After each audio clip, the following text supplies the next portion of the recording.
everybody ought to be able to live the life that makes them happy. People need to make a thriving wage, but it doesn't matter what your zip code is as to what your rights are. You get the care they need from actual doctors and not Republican legislators. Any bill that doesn't take care of the dreamers is a non-starter. The only way to grow our economy is through immigration.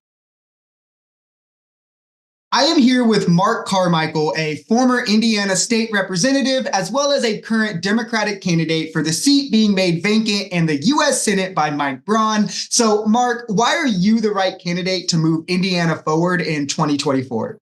You know, I was happily retired when the Supreme Court struck down Roe v. Wade. And I've got 4 granddaughters. And I was not going to sit this one out. Jim Banks is a Trumper, and I can't stand that. And so I decided that we needed to have somebody, because we're only going to get one shot at Jim Banks. You know, if we don't win this one, we're going to be looking at him for a long, long time to come. And so I thought, we really need somebody who's done this before. In my first race for the Indiana House, my opponent was the Republican Speaker of the Indiana House, and a guy that nobody thought I could beat in his 60% Republican district. But I started walking door to door that year in July, and walked all of August and September. I picked up the support of family and friends and the Indiana State Teachers Association, who thought I had a chance. And we took it to him, and we beat him by 18 percentage points in his own hand-drawn district. And so I know how to do this race, It's uphill. It's Indiana, but it's not impossible. And yeah, that is very exciting to hear about the experience and everything. And you're not wrong. With Jim Banks, there's a lot that he leaves desired, from the millions of dollars they're already throwing behind him to get him in the seat, to how the RNC gave him their endorsement before the primaries and all of that. And it's also exciting to hear how you go door to door and you're getting all these endorsements. And I did want to ask, having now being in your campaign and also being a lifelong Hoosier, what is the main issue that you hear from voters in the state? And then how would you plan to address that head on? It's interesting. The common theme is that the voters want somebody to go to Washington and just do the job. Just do the job. Just create budgets on time, get things done that need to be done in a bipartisan manner. When I was first elected to the Indiana House, I was in the minority. The Democrats had 48 seats, but the Republicans were in control. And I had Ball State University in my district. So I had to get things done for Ball State. And so I had to learn how to work across the aisle with Republicans to get things done. And so I think that's the common theme that I've heard from everybody, which has kind of been surprising to me, that we just want people to go there and get stuff done and quit, grandstanding. And, I'm not a show horse. I'm a workhorse. So if they're looking for flashy, if they're looking for a bomb thrower, they can vote for Banks. If they're looking for somebody who can go work with Todd Young, who's going to be there anyway, who can go work with Todd Young and get things done for Indiana on a bipartisan basis, then I think I'm the guy. Yeah, and with how hyper partisan things are getting with the MAGA side of Republicans, like that Jim Banks largely represents, it's harder and harder to get things done. And that kind of plays into the first question I had for you with your platform, which was women's reproductive rights, which you touched on as well a little in the intro. And the fight for them in Indiana is as strong as anywhere in the country. We led the way in terms of banning them after Roe was overturned. They're banned completely except for fatal fetal anomalies. Even rape victims are blocked at 10 weeks. And there's multiple barriers to prevent even them from getting these procedures, from unnecessary ultrasounds, therapies to try to talk the women out of it. And most people already don't know they're pregnant until 5 or 6 weeks. So it sounded like from the beginning you are pretty pro-choice, but how is this something you would reach across the aisle and be sure to restore these rights for women in the state and the country? Well, I think the easiest and the most logical thing to do is to restore Roe v. Wade, codify it so that it's the law of the land in all 50 states. So it doesn't matter what your zip code is as to what your rights are, your reproductive rights, if you're a woman in the United States. So that's really my platform, is to restore and codify Roe v. Wade. Even Roe v. Wade was a compromise. But, women seem to be okay with it. If they're okay with it, I'm okay with it. But I think that's a logical thing to do. And yeah, that's awesome to hear. And we definitely need more of those voices fighting for women's rights as well as the rights of everyone. Another thing that I really liked when I was looking into your platform was the vocalness and you standing for the rights of LGBTQ, even when it comes to youth. We spend countless segments on my channel debunking the lies from child mutilation that's not happening to the actual benefits you can see in gender affirming care. Can you speak maybe to your perspective on this more? Well, I think that we're all God's children, and everybody ought to be able to live the life that makes them happy, as long as it's not doing any harm to anyone else. And so I'm for Medicare for all, so that the LGBTQ community can also benefit from that, and they can get the care they need from actual doctors and not Republican legislators. So no, I'm on your side. I'm on their side. I see myself as someone who really respects people for who they are, and it's none of my business really to change you to look like me or act like me or be like me. That's Banks. That's not me. So I'm really kind of a go along, get along kind of guy. And that seems to be a large part of, like, Republicans are the party of freedom, but a lot of the times it's freedoms for people who look or act like them, it seems like. And you spoke to my next question. You kind of answered it, was a Medicare for all question and your stance on that, because a large issue nationwide is lack of healthcare insurance. There's over 26 million uninsured Americans. In Indiana specifically, there's over 500,000 uninsured. So I guess you already answered the Medicare for all part of it. But what's the sell that you would bring to get Republicans on board to kind of get this passed? Well, I think it has to be a savings, a cost savings, a driving the cost of drugs down, the buying power that comes with Medicare for all. I think that's what has to appeal to conservatives is, okay, can I save money doing this? And the truth is you can. And it's not mandatory. If you don't want to participate, you don't have to. And it's not free. I'm on Medicare. It costs me thousands of dollars a year to be on Medicare, but I'm happy to do it, because it gives me the coverage that I need to get through life. And the costs you see on Medicare a lot of the times are a lot lower than what you would be seeing if you weren't, especially like administrative costs. I know the percent of Medicare administrative costs are a lot lower. So then it sounds like you're more for Medicare for all. You're more for like a public option people can opt into rather than like one single payer. Right. I think that it ought to be available for anyone who wants it. Yes. Right. And I agree with you completely. I think healthcare, anything that people is a necessity for survival, should be a human right. The next thing I did want to touch on was taxes. I had a libertarian candidate on, and we went at it for a while with taxes. So I want to be sure to ask a Democratic candidate their perspective. We have the 14th most regressive tax structure in the country in Indiana. Those making under $52,000 a year, which that's the average in the state of Indiana, pay anywhere between 10 to 13% of their income in taxes, while those making over 100,000 are only taxed 8 to 6%. This, of course, trickles down in multiple ways, from poorer roads, less funding in schools, and things like that. How do you reach with Republicans, or I guess, what is your perspective on tax cuts? And then if you are against them, how do you stop Republicans who are looking to slash them at any cost?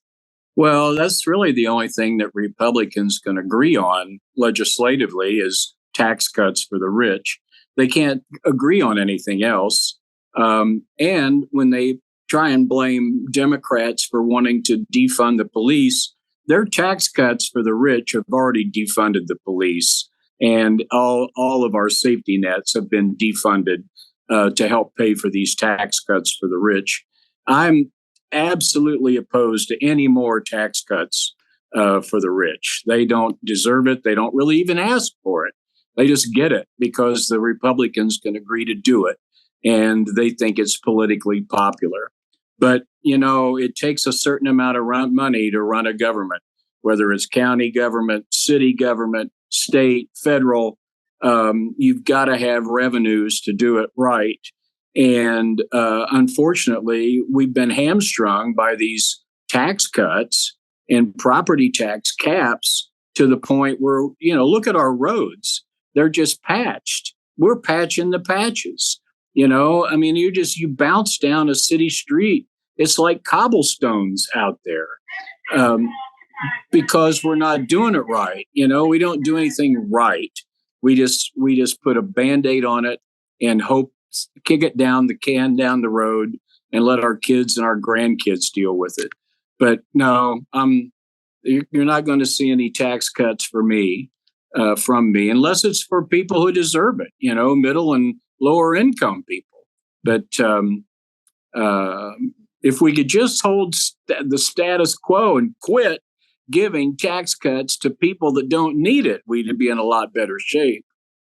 Yeah, that would be an amazing starting ground, to say the least. And another part of that argument or debate or conversation of how much income people have is wages. And in Indiana, the minimum wage is still $7.25, one of the lowest in the nation, as low as it can be. What do you think is a livable wage? I know in bigger cities, obviously, no one's paying $7.25, but it does trickle down in smaller cities where people are then, because of the lower floor, making less wages. What's your viewpoint on the minimum wage argument? Well, it is a state issue, and I'm running for a federal office, but I think that there should be maybe a federal minimum wage, although the cost of living varies by state. So, maybe a federal minimum wage is not practical, but I do think that it needs to be more in the range of $15 an hour than what it is currently. You can argue that, well, the employers then are just not going to hire. Yes, they are. They're going to hire people. They need people, and we need to pay them not just a living wage. People need to make a thriving wage. Just barely getting along is not really a success story. So I just don't understand the selfishness that comes from paying people $7 an hour, and putting the rest of it in your pocket. It's not fair, So anyway, $15, I don't know. I mean, I'm not an expert, but it seems to me that $15 an hour ought to be the floor. And then everything goes up from there. But think about that. I mean, that's still not a lot of money. It really isn't. So it's only $30,000 a year. And that's not enough. No, That's not enough. state by state, I mean, it's nothing in California. It might be barely enough to get you by in Indiana. You're going to be homeless in California with $30,000 a year. The other side, I guess, of the wages argument is just jobs in general. How would you plan to kind of bring back high-paying jobs, maybe not only to the state, but just in the country in general? Is there a specific sector you would focus on? What's your kind of game plan there, making sure everyone's getting livable wages? It's infrastructure.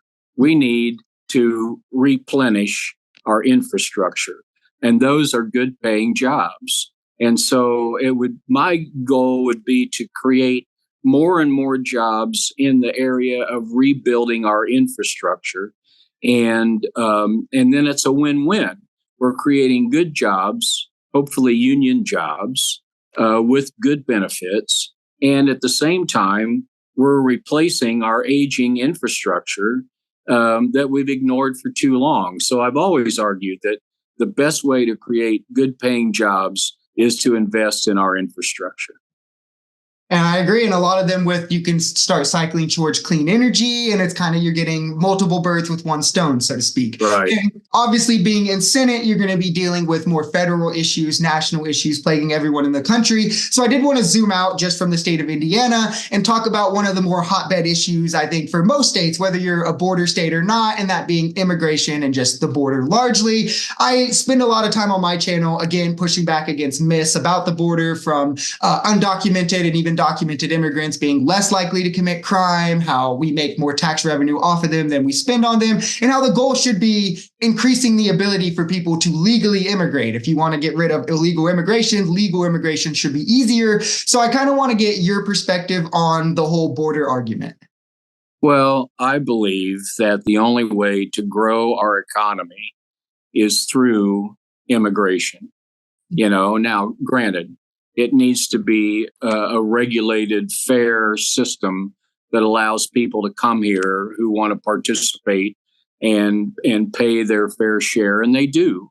People want to work, and if you live here, I think you have to be humble enough to think, if you didn't live here, wouldn't you want to? I mean, how selfish can we be? We sit here in the lucky sperm club, where we live in the United States of America, and we try and keep it for ourselves. Well, that's a good way to have decline. Look at all the other countries around the world that have restricted immigration, who are in decline right now because their birth rate can't keep up, and our birth rate is not keeping up. If we don't have immigration, we're not going to grow. And so we need to stop the demagoguery is what we need to stop. The bill that was hammered out in the Senate was draconian, but the only reason Democrats were willing to swallow it was because it had funding for Ukraine. And that seemed to be the only way they were going to get it. I was not in favor of that bill. That bill didn't take care of the dreamers. Well, I mean, give me a break. We can't do that. So anyway, even though Trump killed it for his own political purposes, I wasn't sorry to see it go, because any bill that doesn't take care of the dreamers is a non-starter as far as I'm concerned. So no, it needs to be dealt with. And it could have been dealt with if people on both sides would sit down and be honest about it. But we do need regular immigration to grow our country and to grow our economy. I completely agree with you. And I'm very excited to hear you say that you weren't on board for the bipartisan border bill for the reasons of it being too draconian. I covered it on my channel also about how it pretty much was a conservative fever dream. They couldn't have asked for much more of a conservative bill just to turn it down because Donald Trump said not to. I did want to ask about that, with them having turned down even pretty much them getting every one of their wants and desires answered in that bill. Does that kind of hinder hope for the ability, maybe if you were to get into Senate, to reach across the table and work with them on meaningful legislation? Do you still think getting this hammered out bipartisanly is something that can be done, even though they're killing conservative bills at this point? Well, I think the Democrats need to control the whole process. In other words, we need to have the White House, the Senate, and the House. I agree. and then you can do a bipartisan bill as long as you get what is fair and honest and can be enforced. One thing about laws is that they can really only be enforced when the people believe in them.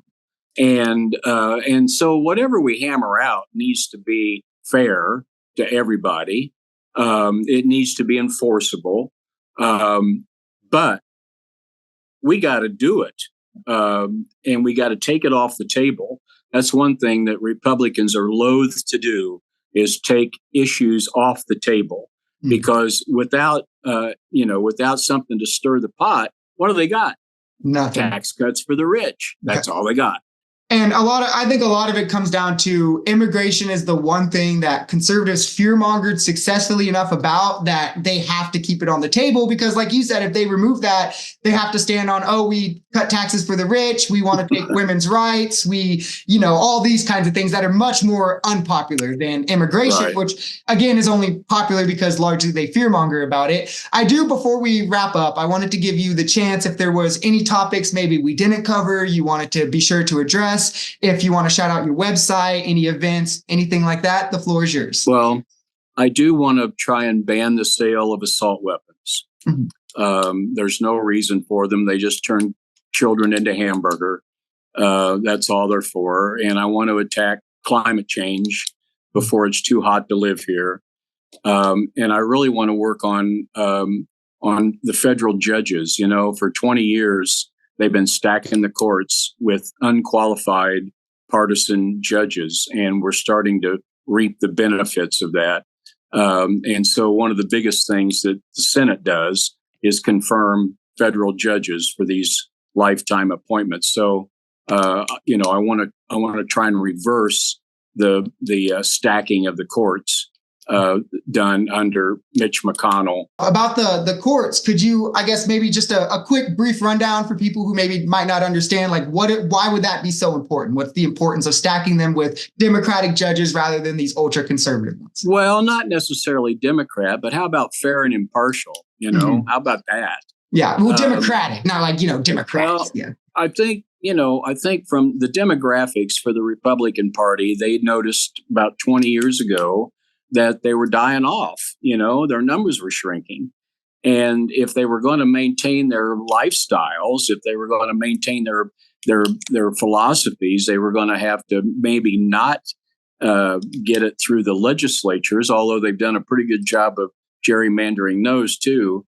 But they were going to have judges. They were going to have federal judges that believed as they did. And so they began a process of stacking the federal courts using the Mitch McConnell and Republican presidents, and so now we have an unusually high number of partisan Republican conservative judges in lifetime appointments, and it's going to take a while to balance that out. We need to start now, one judge at a time, and we need a Democrat Senate in working with President Joe Biden to make that happen. Yeah, and then also you spoke to gun control. Just to follow up on that as well, I also agree with AR bans. Do you agree with kind of the common sense laws in California? Obviously, I assume you would be against things like constitutional carry. To what extent of gun control would you go to?